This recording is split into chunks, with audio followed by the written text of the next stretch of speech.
ধারণা, সেই ধারণা থেকে খণ্ডিত হয়ে অখণ্ড হয়ে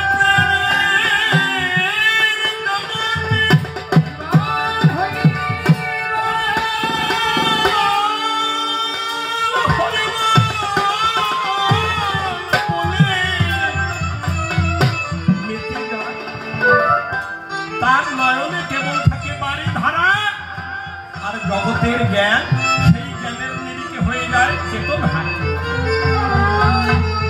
প্রথমে আমাদের অজ্ঞানতা চলে যায়, অজ্ঞানতা শেষ হয়ে যখন জ্ঞানে পৌঁছায় মানুষ, সেই জ্ঞানও বিলুপ্ত হয়ে যায় যখন সেই পরম প্রেমের পরশ পায়। তাহলে সূক্ষ্মতা কাকে বলে? যেটুকু না হলে নয়, যেটুকু আসল, যেটুকু বেসিক, যেটুকু প্রাথমিক, যেটা মূল, তাকে সূক্ষ্ম বলা হয়। সনাতন শব্দের অর্থ কি? যা সৎ, চিরকালীন, সচ্চিদানন্দ বলা হয়। সৎ মানে এমন অস্তিত্ব যা চিরদিন ছিল। আমি অসীমবর 1 ডিসেম্বর 1996 এর আগে আমি মানুষ শিশু আকারে ছিলাম না, হয়তো ভ্রূণ হয়েছিলাম। অনুমানে বোঝা যায় যে 1995 এর আগে কিন্তু আমি মাতৃগর্ভ ছিলাম না, বায়োলজি যদি ধরে নেওয়া হয়। তার মানে আমার অস্তিত্ব এখন আছে, এক সময় ছিল না, এবং বিশ্বাস করা যায় যে এক সময় আমি থাকবো না।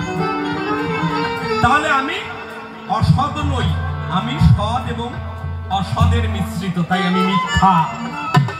এক সময় ছিলাম না, এখন আছি, আর একদিন থাকবো না, তাই আমি মিথ্যা। আর যা কোনোদিন ছিল না, আজও নেই, কোনো কালে হবে না, তাকে বলা হয় অসত্য। সৎ শব্দ থেকে সত্য।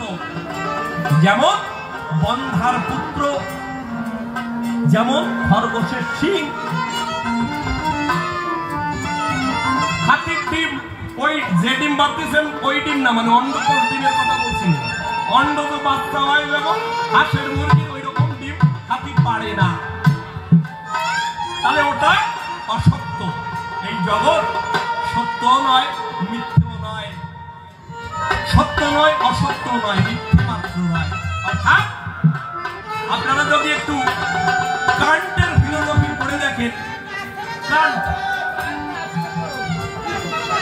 কান্ট একজন দার্শনিক, জার্মান দার্শনিক, তিনি বললেন যে আমরা জগতে যা কিছু জানি সব ফেনোমেনা জানি, নিউমেনা জানি না। অর্থাৎ পরম সত্য কি তা কেউ কোনোদিন জানবে না, অনুমান করবে মাত্র। একদল পণ্ডিত বলবে ইয়া সত্য, আর একদল খণ্ডন করে বলবে না, ও সত্য নয়, এই সত্য। কিন্তু চির সত্য বলে কিছু আছে কি কোথাও? একমাত্র অহংকারে ছাড়া চিরসত্য বলে কোনো পদার্থ কোথাও নেই মহাবিশ্বে। তাহলে সূক্ষ্ম সনাতন কি? ব্যবহারিক জগতে সেই চিরন্তন অস্তিত্বের যে সার ভাগ, যা না হলে নয়, তাকেই সূক্ষ্ম বলে গেছে আমার তারক রসনা। বোঝা যাচ্ছে তো? প্রশ্ন অনুযায়ী আপনারা মেপে মেপে নেবেন, নোট করে করে নেবেন আমার কথাগুলো, আমার যে রেফারেন্স, আমার যে যুক্তি, আসরের পরেও আমাকে ধরবেন। বোঝা গেল কি? তাহলে সূক্ষ্ম মানে যেটা না হলে নয়, অতিরিক্ত নয়, আবার যেটুকু দরকার তার চেয়ে উনো নয়, কম নয়। উনো শব্দের মানে বোঝেন তো? 49 মানে 50-এর কম। উনো পাঁচ জুড়িয়ে মানে যে কয়কাল 5-এর আর হওয়ার কথা তার চেয়ে কম, তার কয় উনো পাঁচ জুড়িয়ে। 19 20-এর চেয়ে কম, 29 30-এর চেয়ে কম। তাহলে আমার তারক সেইটুকু দিলেন, কোনটুকু? আমার হরিচাঁদ জগতে সেই সার সত্যটুকু দিলেন, অলঙ্কার বর্জন করলেন, অতিশয়োক্তি বর্জন করলেন।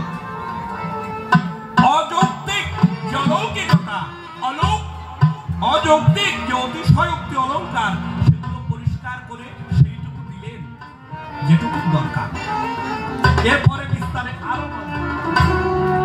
তাহলে বুঝে নিলেন কেন সূক্ষ্ম সনাতন ধর্ম হলো?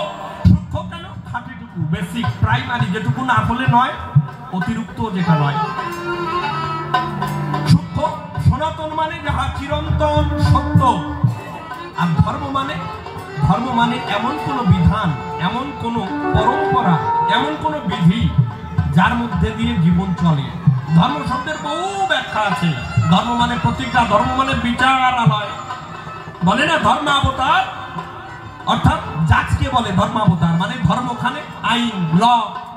আবার ধর্ম মানে রিলিজিয়ান, একটা ধারণা, একটা জনগোষ্ঠী যে বিশ্বাসের উপর চলে তাকে রিলিজিয়ান বলে, সেটাও ধর্ম। আবার পিতৃধর্ম পালিবার পরে রাম গিয়েছিল বলে, এখানে ধর্ম মানে প্রতিজ্ঞা, ধর্ম মানে বাক্য। আবার ধর্ম মানে নীতি হয়, মোরাল হয়, এথিক্স হয়, অনেক কিছু। বিশ্বদেবের ধর্ম মানে তার প্রতিজ্ঞা। উদাহরণ, তাহলে সূক্ষ্ম কেন হলো? গান শেষ করে আমি ভূমিকায় গিয়ে আরো বলবো, যদি তৃষ্ণা থাকে। হ্যাঁ, যে প্রেমের কথা বলা হলো এই গানের মধ্যে, সেই মরণ সবার ভাগ্যে জোটে না, তার জোটে মধুর মরণ।